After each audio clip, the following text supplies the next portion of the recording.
Hi, today we're talking with Dr. Drobot with NatroNet. Now, Dr. Drobot, athletic performance happens to be one of your specialties. Now, I understand it's a large topic that you obviously can't cover in a short 2-minute video, but can you expand on a little more information that your videos will be providing for people?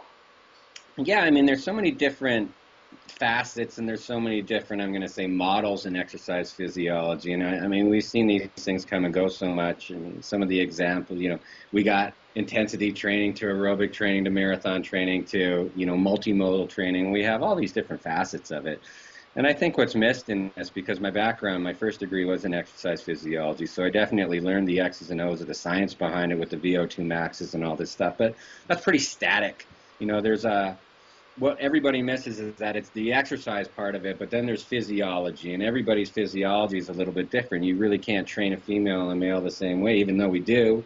We still have the outcome bases, and we still have maybe the same training programs, but that just doesn't work for biology and physiology. So it's a passion of mine. I've been asked to do it several times, and I'm finally going to put, pen down to paper or basically voice down to video and say, I'm going to break these things down so that we can take selective subjects, and I'm always interested to hear what the public wants. So people always view these training philosophies as religions, and I like to have open conversations about it because, we do so much testing and so much treatment in Arizona, and I've found that, there's a lot of things that you can do to influence exercise programs well, but I think it's more important that we kind of outline the biology of what's going to happen, some of the hormone part of it, some of the we'll say the neurology of it, some of the digestive problems that go along with it, and some of the side effects that you get from exercise that I don't think people pay attention to.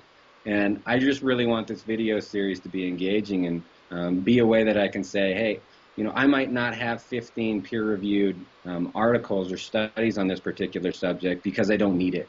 I get to actually put people in a lab, and I get to see that what they're trying to do, and maybe what the science says doesn't always. That's an old way. That's textbook medicine, and textbook medicine doesn't really apply in performance. It applies in a lab, but a lab isn't performance. So I want to bring some of that, more the art of training instead of the science of training. Perfect. Well, yeah, I imagine the videos will be really interesting. Thanks, Jeff. No problem.